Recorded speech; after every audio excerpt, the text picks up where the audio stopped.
Hi everyone, Teddy Baldessar here, and in this video, we're gonna be answering some of your questions I asked on Instagram as well as YouTube community. What questions do you have for me? We're gonna address them here.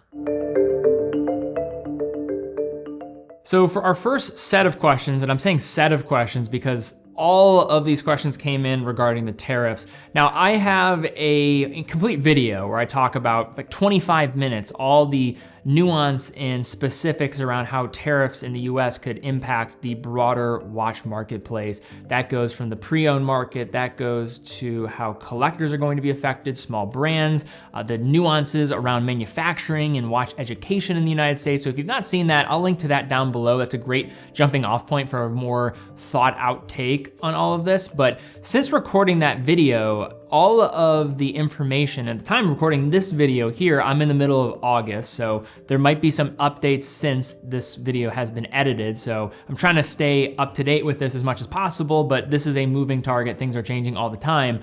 It was 31% though in April. That was the announcement for Switzerland. And now we're seeing this 39% rollout, which at the time of recording this video, that is in effect. So 39% tariff on Swiss-made watches and Swiss-made goods brought into the United States. Now, before all this tariff situation, you would expect as a US provider of watches or a distributor or a retailer that's bringing watches in directly, 3 to 8% depending on the country of origin. For Swiss-made goods, it'd be towards the higher end of that spectrum. We've since seen deals being made with the EU as well as Japan at 15%, but factor in those initial points that I'm talking about, that's still a substantial jump, and that's where compromise is supposedly happening around this subject. And again, I don't want this to get political. I just want to state the realities of how this could affect all of us, someone as a business owner, as a collector, and many of you out there that are trying to buy watches. So 39% absolutely will have an effect. If you think about that starting number, that will impact every aspect of the chain that is going to be buying and purchasing watches. That's people selling them as well as the people that are going to ultimately buy them. Now, a few things I'll just add on to the conversation around tariffs since my previous video. I talked about this a little bit, but this is going to impact other markets as well. Brands and how they position products are not going to be thought on just a country level, at least for a long-term period. They will think about the US market in a short-term time frame, but it's going to be a long cycle that we're talking about here that they're going to be considering. They do not want to overstep and have these huge gaps in pricing for Canada versus the United States or other countries around the globe. That is something they don't want. They don't want arbitrage to happen because that hurts the positioning of their good.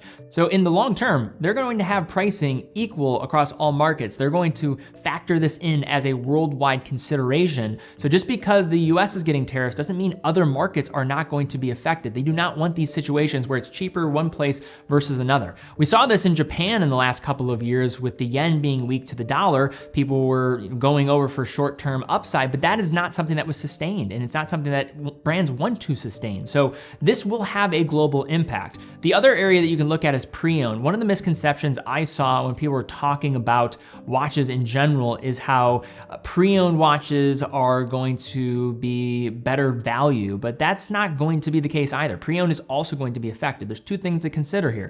One thing you have to consider is the country of origin where these watches are being produced. If it is Switzerland, you still are subjected to that tariff, even if it is a pre-owned watch not coming from Switzerland. So you have to factor that into the purchase. And this is going to affect individual collectors that are trying to find great examples of vintage watches, pre-owned watches overseas.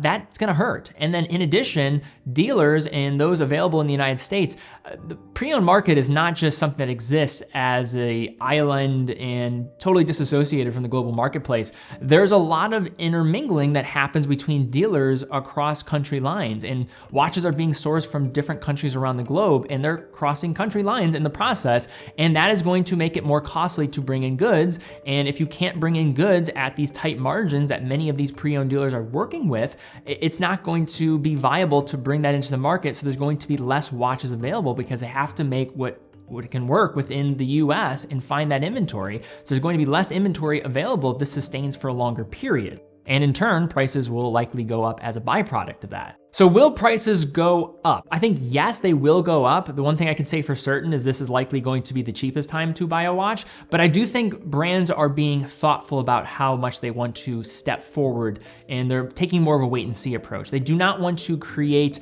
a long-term decision that comes with larger price increases with this volatility that's happening with this different trade deal that's trying to take place between different nations. So this can be sustained for a period, but if it goes beyond this 30, 60, 90 day, brands are going to be forced to increase prices. A lot of brands have really been slow to roll this out. Some have been more aggressive in rolling out price increases. We've seen price increases basically across the board since April, and a lot of this is needed. I mean, it just did increase costs, even for us. When we're directly importing goods from brands, it costs us more money to bring in those products, and some brands have just halted in not shipping watches to the United States because it's too much to handle. It's so much of a headache. Seiko is increasing their prices in September. They've been taking more of a wait and see approach, but that is happening, and it's not going to be a substantial price increase, but that's just a way to keep up with this because prices have gone up. For Japan, 15%. That's substantially higher than it was a year ago.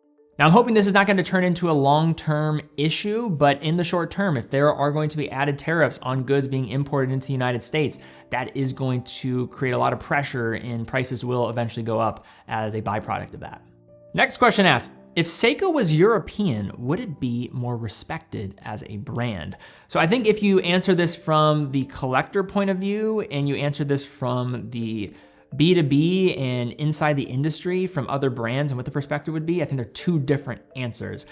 Though I think we have to consider that Seiko would not be what it is, and the final culmination of what Seiko has become would not be where it's at today if it was not Japanese. And what I mean by that is you have to factor in the cultural changes and what was happening in Japan for watchmaking in the period that Seiko was really rising. Like Suwa Seikosha, that company would not have had the same probably eagerness to grow if it was in the already saturated environment of Swiss watchmaking. It was more of this underdog story that allowed them to rise, and they had this grit and respect to manufacturing that allowed them to really take the Swiss by storm and other countries by storm in global watchmaking and what they were able to do, especially with things with quartz watchmaking and other advancements in the 1970s and 80s. At a certain point, Seiko was really that leader when it came to mechanical and then also quartz watchmaking for that period, as many of the Swiss were getting destroyed by the new developments coming from Japan. So I think that's an important caveat to mention when talking about the what if and scenarios here. Like, would the realities of what we would be thinking about even be the same if Seiko was founded in Switzerland, for example, or another European country? I think for general consumers, I think because Seiko is Japanese and they have a different approach to manufacturing compared to the Swiss, there's a lot of charm that goes with that, and there's a lot of storytelling that can go with that, and they are very different in terms of how they approach their watchmaking. There's similarities, but there are many differences if you see how Japanese watchmaking is done and the different approaches that they have to teaching the craft and doing it on their own through this own isolated landscape. They don't have the same distribution network of suppliers that Switzerland might have. So there is some differences, and I think there are value in finding those differences, and that's something that's reflected in how people ultimately buy watches. So I think there's also a benefit that comes with Seiko being Japanese, and people really have a lot of affinity to that culture and the way that they go about things. But then on the industry side, there is a lot of lack of respect, I think, that happens, and lack of appreciation for Japanese watchmaking from the Swiss and other European names, just because they are more isolated on an island. And there's also some bad blood, to be honest with you, between the Swiss and the Japanese, because Switzerland, they remember this industry that was so important to their exports and what they're known for on a global landscape. That was put at risk because of the Japanese and what they were doing in the mid-20th century. So there's still some bad blood there. I would think there wouldn't be the same level of bad blood if they came about in the same ecosystem that many of the Swiss and other European names really came up in. All right, so we have the next question here. As a watch gets to the end of its power reserve, is it expected that a watch will lose time? So will a watch become less accurate as the power reserve wanes and starts to diminish? The short answer is yes. And this is why you'll see a lot of talk around loss of amplitude when introducing things like complications like a chronograph when it's actuated. That can reduce the amount of energy and torque in the winding mainspring, but also as that mainspring is fully wound, the torque is going to be higher at that point than when it is fully being unwound. So at that more unwound point, there's going to be less power and transition of energy that's going down the gear train. So that is a reality. And you see different ways in brands and how they're able to counteract this. Now, something you see in high-end watchmaking that's a way to counteract this is going to be constant force mechanisms. Things like a fusée and chain or a constant force remontoire from the likes of Lange and FP Journe. Basically what a remontoire in these fusée and chain is able to do is create another link in the chain down the gear train that is going to not have that torque roll-off of the mainspring be as impacted to the balance and its power and ultimately timekeeping. When you add that additional step where constant force can happen, that will alleviate many of these negative effects that can take place. And with amplitude varying in the duration of that reserve, that will also impact the ability to keep proper time. Another thing that you'll see, and an example I'll show at more of the luxury segment, is just introducing additional barrels. Now, if you have additional barrels, you have more mainsprings, you'll have more sources for power. There are different ways to introduce that. Now, sometimes people just think that introducing another mainspring is just going to add power reserve, but there are many different things that can happen as a byproduct of adding a mainspring. Now, it's a balance of power reserve, it's a balance of rate, so how quickly and the frequency of that movement, how fast is that oscillation happening, so that can also impact and be something to consider when adding additional mainsprings. But then there is this aspect of that energy supply and ensuring that there is not going to be this torque roll-off for the balance power for that entire duration of the reserve. So this is something where the 8900 movement's a great example from Omega. You're only getting a 5-hour power reserve increase from the 8800, but adding a whole additional barrel to the equation. So why are they doing this? It's for counteracting this very idea, to ensure that there's not going to be a drop in chronometric performance, and that's why they add that additional barrel, so that there's not this dramatic roll-off in torque, and it's going to then impact the accuracy of the movement. So this is that difference that you'll find from that 8800 to the 8900. A lot of people scratch their heads like, why aren't they going for more power reserve? But all of this has a counterbalance to one another. If you're looking at rate, if you're looking at the amount of energy that's being sent down the gear train, or if you're looking at the reserve overall, all this has to be factored in with one another so that you're getting a watch that ultimately keeps the best time while factoring in all of these different scenarios. Next question, what are overlooked factors to watch wearability beyond case size and lug to lug? So I think you've nailed a couple of them there. It's funny how diameter and just general case size is like the #1 thing, but there are a variety of things that I would bring up here. One that I would talk about is dial to bezel ratio. So how large is the bezel in relation to the dial? Something that I've always found is watches with an external bezel that rotates seems to make the watch appear smaller by comparison. And it could be the same diameter, it could be a similar lug to lug, but just optically on the wrist, it can change the way that something might look if it has those different abilities to break things up. The same thing could be said for thickness. I think thickness is important, but thickness beyond just the measurement. How is a watch broken down in the different elements of the case? So if you have a slabbed off side, I think a big reason why people were really harsh on the Tudor Black Bay for many years when it was too thick and they didn't have things like the 58, the 54 and thinner movements or thinner watches that were made available was just that slabbed off side finish. It's just this one vertical plane that you're looking at here that's just ascending up, and it just created visually a look as if the watches were thicker than they actually were. Whereas if you have something like this, what I'm wearing on my wrist right now is a Zenith El Primero. This is the Chronomaster A386, Chronomaster Original.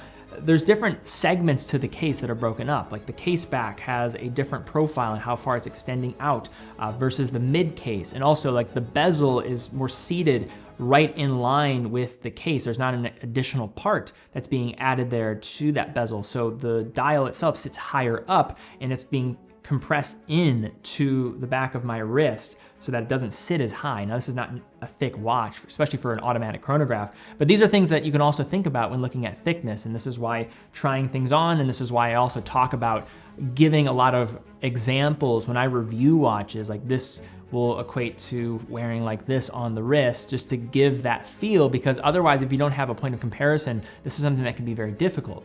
A couple other things I'll just throw out there is just weight. Don't underestimate weight and how that can throw things off for you. If you're going to wear a precious metal watch, that is going to make a watch feel larger on your wrist. If you're going to wear something in titanium, I think that gives you an edge to be able to wear something larger than you might not normally, or ceramic as another lightweight material by comparison. The strap and bracelet, how did the strap meet the case? That impacts a lot of things. You'd look at the lug to lug of an integrated steel sports watch and you think, oh yeah, I'm ready to go, 44 millimeters. But then you put it on, you're like, wait, this wears larger than that. So I think factoring in the end length as well as the lug to lug and almost splitting that difference is more accurate representation of wear, male versus female end lengths, and how that looks and how that can affect the wearability, how the actual holes within the case for the lugs, how that might create an angular profile that can shoot down straight, or does it extend out further? So just knowing the rigidity of the links and that fixed point can also impact how a watch can wear.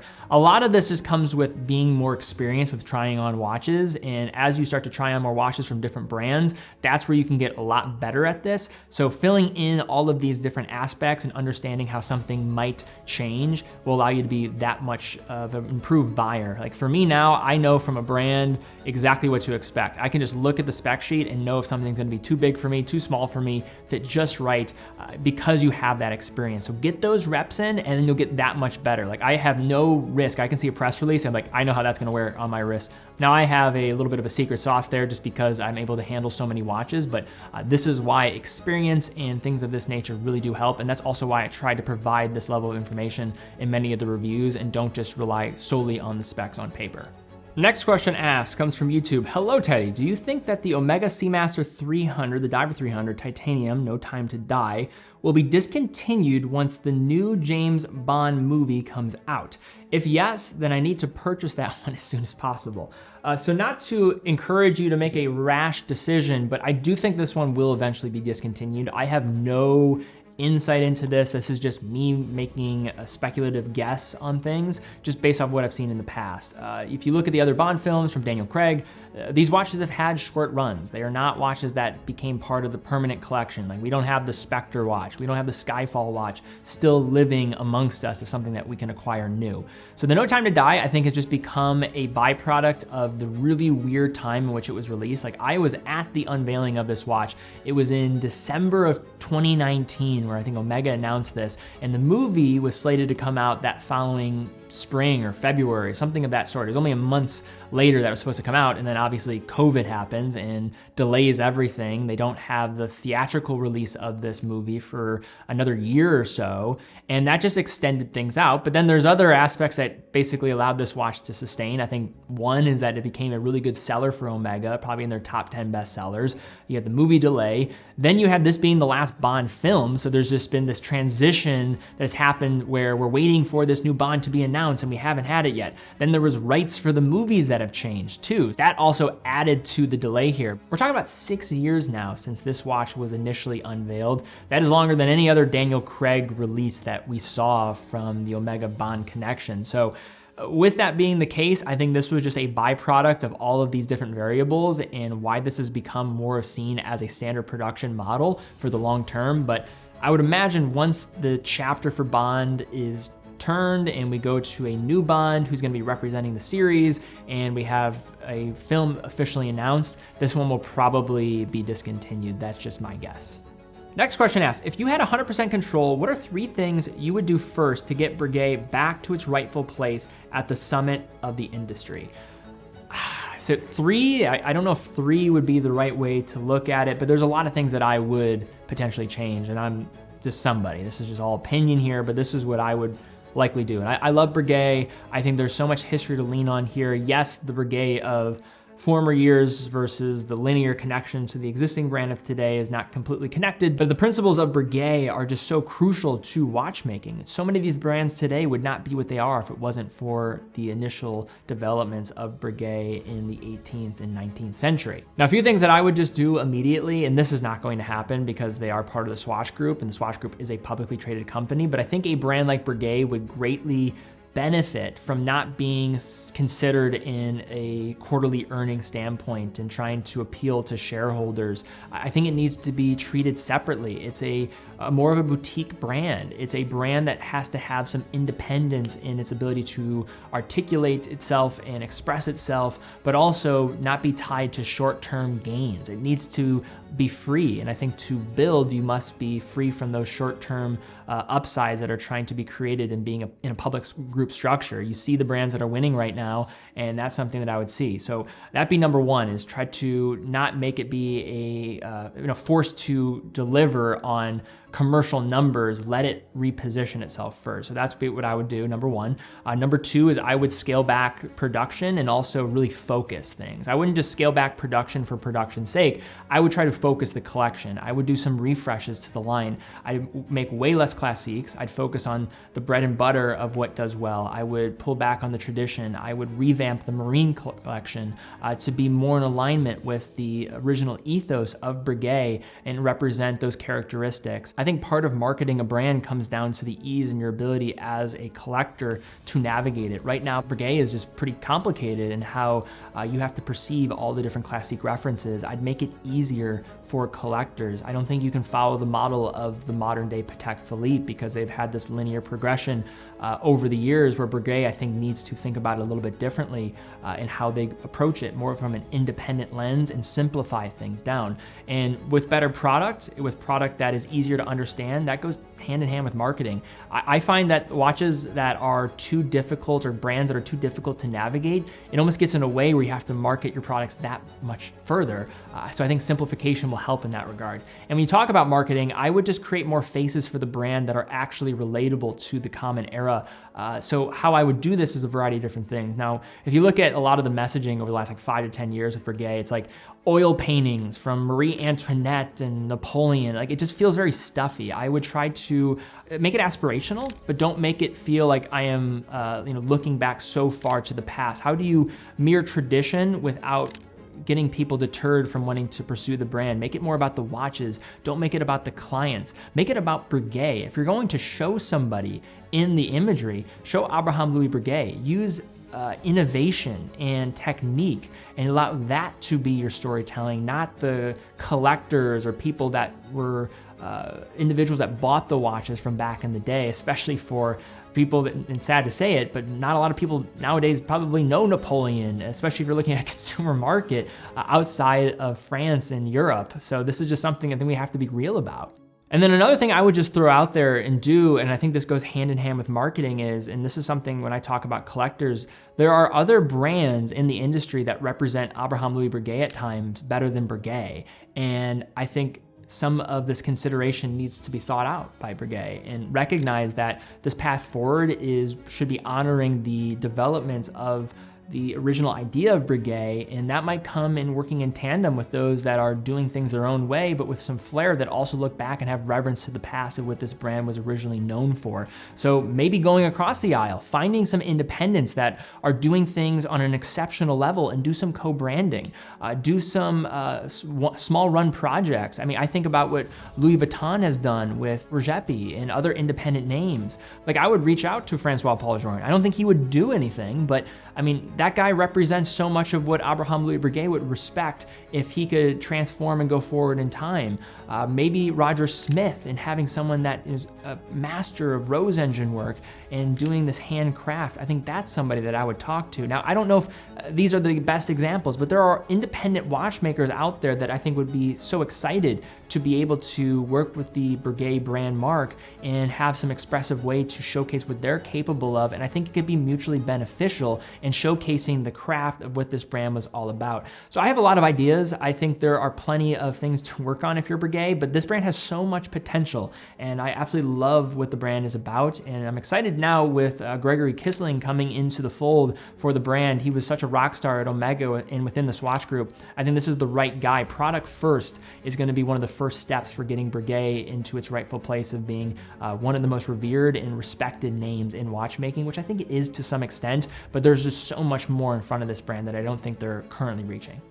So this next question asks, what is the etiquette for trying on watches at a store? So I'll just speak to our store specifically and what we would value. Now, number one, we're all about just setting an experience, and it's not about buying that day. I am a big believer as somebody that, and I always remind people on our staff, like, the people that love this hobby, they don't spend a ton of money at the beginning. And I don't think you need to always see someone as like this transactional type of relationship. If somebody just wants to come in and try on a watch, I think that's fine. And I think we should encourage it. So when somebody comes in, we're always open to trying things on and letting people test things out, because I think aspiration comes with that first seed that's planted, and you have to give someone a reason to aspire. And that comes through these experiences of being able to experience a watch and try it on firsthand. So that's just our overall approach to things, and not trying to just see things as this transactional short-term type of relationship. But that said, I think there are some general etiquette things that could be greatly appreciated on the far end, so that you're coming across as being someone who's considerate, and then also going to get the best experience possible. I think number one is, if you are going to go in, try to set an appointment. Reach out beforehand so that you can be best catered to. I think that is also a great way for you to get the most out of it. So if you have a few watches that you want to look at, state your intention, state where you are in your process, and then state the watches that you would like to try on.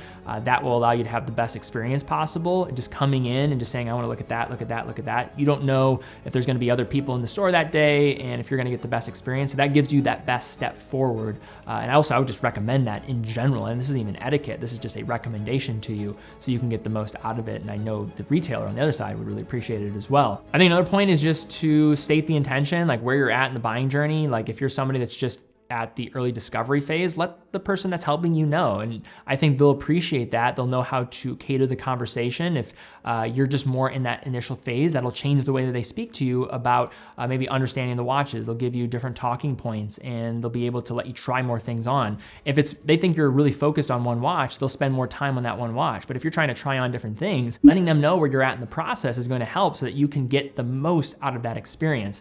Another thing I'll just say though, and this is just something that I have noticed, is there's a spectrum of the amount of care that people put into expensive watches. Remember, these are items that are intended to be sold. So if you're in a store, be careful when handling the watches. If you don't know how to operate something, ask for help. It's okay. Something that I see all the time is, how there's certain class that one side will close before the other, and if you do it out of sequence, it could create an issue where it won't close. I've seen people jump in and they'll just try to close the clasp, and then they're pressing down something and jamming it in, and they scratch the clasp. I've seen this happen firsthand, and what do you do as a retailer? So if you don't know how to do something, honest mistakes happen. That's okay. But ask for help. It's okay if you don't know. That's part of this buying journey, and that's something that we always value, is trying to take the heart of an educator when people come into our store. And then further, one other thing is just when someone puts out a tray, just treat the watches with care. Don't put the watches on the glass display. Don't just throw them down. I mean, these are watches that are eventually going to be owned by somebody else, so treat them as if they were your own watch and you just got them out of the box. Put them on the tray when you're done trying them on. Ask questions if you're not certain about how to try something on or operate a watch. But other than that, that's really all I could share. I think generally being able to help someone with their watch purchase is such a cool journey. It's a long one.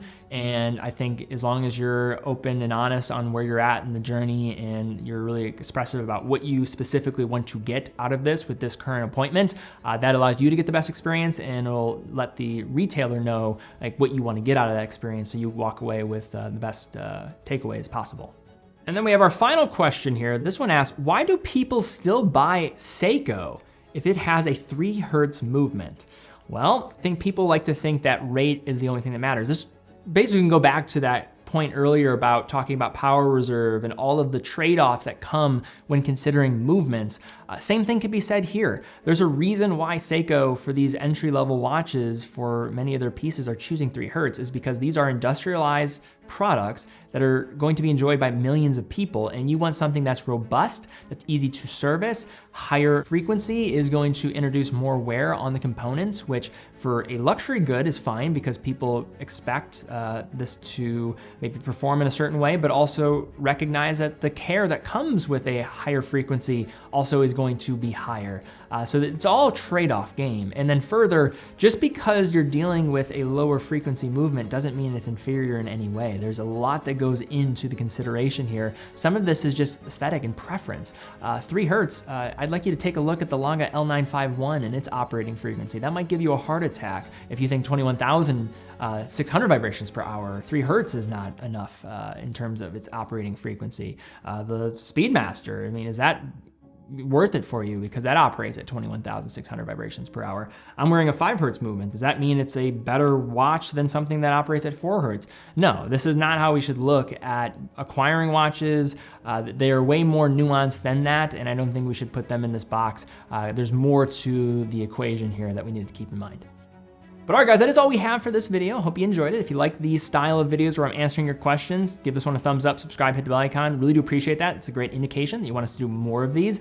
Also, if you have some different takes on what I answered in some of these questions, I know there was a lot of juicier questions in this video. Feel free to leave some comments down below if you have a disagreement with something that I said here. Always welcome that as well.